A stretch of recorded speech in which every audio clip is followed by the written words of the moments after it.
खुरों को मढ़ा गया, सोने से उनके सींग को मढ़ करके और ब्राह्मणन को दान दी नंदराय जी ने। ब्राह्मण आनंदित है कि भैया गैयन को दान ले लेके अपने अपने घरन में जा रहे हैं। और महाराज तिलाद्री ने सप्तरत्नौघ, अन्नों में सबसे श्रेष्ठ अन्न तिली माना जाता है। तिल जो होता है सबसे उत्तम अन्न माना जाता है। बाबा ने आनंदित है कि नंद बाबा ने लाला के जन्म के महोत्सव में 7 पहाड़ तिली के बनाए।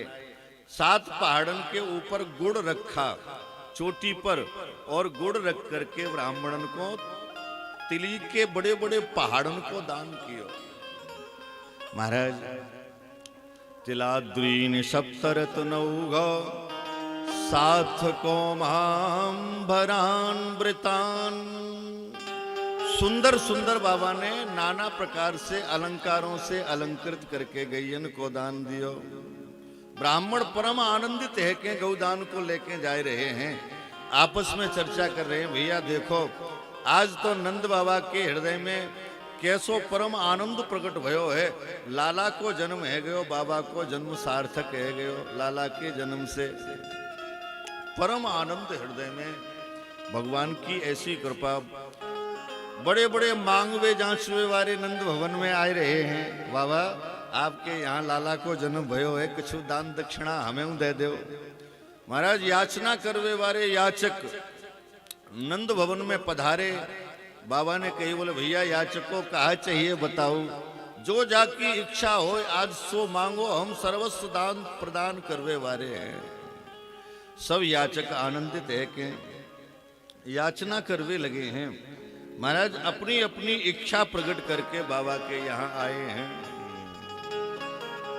एक याचक पधारो, यानी बाबा से कही, बोले बाबा जब हमने सुनी कि तेरे यहाँ लाला ने जन्म लियो है तो हमारे हृदय में परम आनंद प्रकट भयो। अत्यंत मन में प्रसन्नता हुई कि आज हमारे यजमान के यहाँ कछु लाला ने जन्म लियो तो कुछ दान दक्षिणा हमें प्राप्त होगी। बाबा हम सबरी तैयारी करके जब घर से निकलवे के लिए तैयार हुए, वाई समय पे हमारे पिताजी ताऊजी हमारी घरवारी बच्चे सबरे आए गए। सबने आए के हमसे पूछी कहाँ जा रहे हो। बोले बाबा नंद जी के भवन में जा रहे हैं, कुछ दान दक्षिणा ले आवे। तो बोले भैया हमारी चिट्ठी लिख के ले जाओ। सबने अपनी अपनी चिट्ठी लिख दी। हमें ये हमारे लिए यह चीज की याचना करके लियो। नंद बाबा ने कही, बोले भैया लाला तेरे परिवार वाले ने का लिखो चिट्ठी में बता हमें। महाराज वह याचक श्री नंदराय जी के सामने पत्र पढ़वे लगो, कहवे लगो, बाबा मेरे मन आनंद भयो ब्रजराज ही याचन आयो। बाबा मेरे हृदय में परम आनंद भयो। बाबा तेरे आंगन में कछु याचना दान दक्षिणा लेवे के लिए आयो हूं। मेरे मन आनंद भयो व्रजराज ही याचन आयो।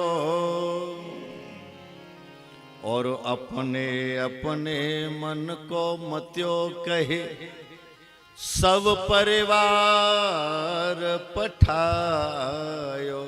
बाबा सबरे परिवार वाले ने अपने अपने हृदय की इच्छा को प्रकट करके आपके यहाँ भेजो है। बाबा ने कही, बोले भैया तेरे परिवार वाले की कहा इच्छा है, मेरे तात कहो समुझाई राय को और जाए 80 दीजे और 200 भैंस दूध मन मन की मेरे काजे लीजे। बाबा मेरे जो तात हैं, मेरे तात कहो समझाए राय को, पहले जाए के नंद राय जी को आशीर्वाद प्रदान करियो। जब नंद बाबा प्रसन्न है जाए तब कहियो भैया 200 भैंसन की याचना हमारे पिताजी ने करी है। नंद राय जी बोले भैया लाला हमारे यहाँ गैयन की सेवा होए, लेकिन तेरे पिताजी ने भैंसन की याचना करी है तो हम बाऊ की व्यवस्था करेंगे। वाके बाद में महाराज हमारे ताऊ जी आए गए। ता पाछे आछे उठ बोले और उनके जेठे भैया और उनके काजे दीजो बाबा सुभग 700 गैया। बाबा हमारे जो ताऊ जी थे उनने अपनी लिस्ट में लिखी है, उनके लिए याचना में 700 गैया चाहिए। बाबा ने कही ठीक है भैया, और पढ़ चिट्ठी आगे कहा है। बाबा वाके बाद में मेरो बेटा आए गयो। छोटो बेटा अति चंचल मेरो और लाड़ चाव को जोड़ा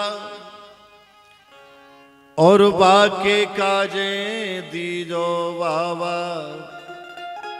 10 है राशि घोड़ा। बाबा हमारो जो छोटो लाला है ना, वाने घोड़न की याचना करी है।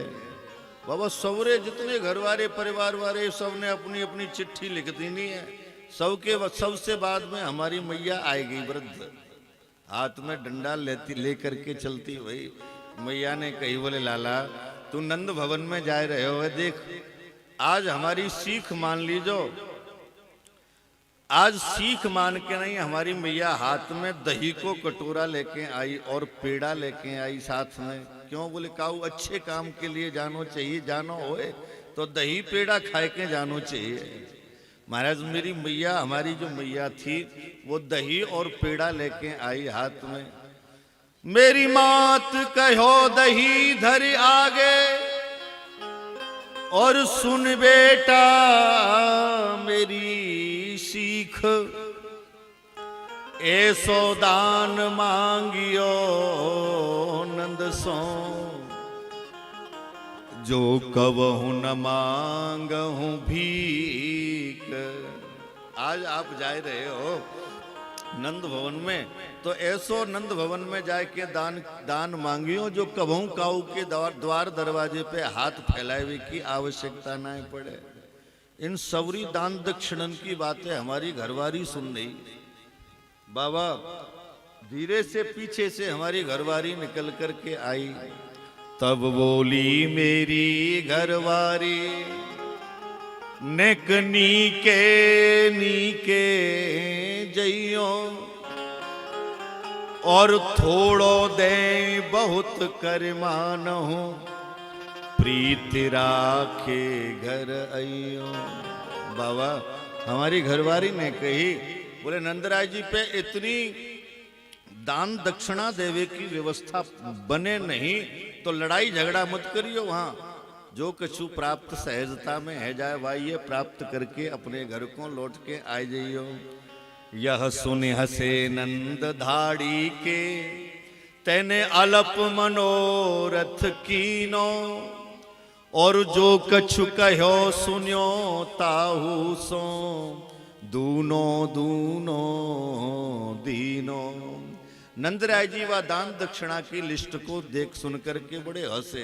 अरे धाड़ी के तेने थोड़ी सी याचना करी है, जे तेने जितनो मांगो है बात से दूनी दूनी व्यवस्था करके हम तो को प्रदान करते हैं। महाराज दूनो दान नंद राय जी ने दियो। नंद जी को दान इतनो दान लिखो है। महाराज नंद बाबा आनंदित है कि नहीं? जब लाला को जन्म सुनो तो गैयन की दान दक्षिणा तो दई, लेकिन महाराज सबसे पहले जाके चांदी को जो खजानो वा को गेट खोल दियो बाबा ने। अब जितने भी याचक थे सबसे कही भैया गैया ले ली आपने, अब चांदी उठाओ जामे थे, जितनो जाए चाहिए सब चांदी भरो और चलो।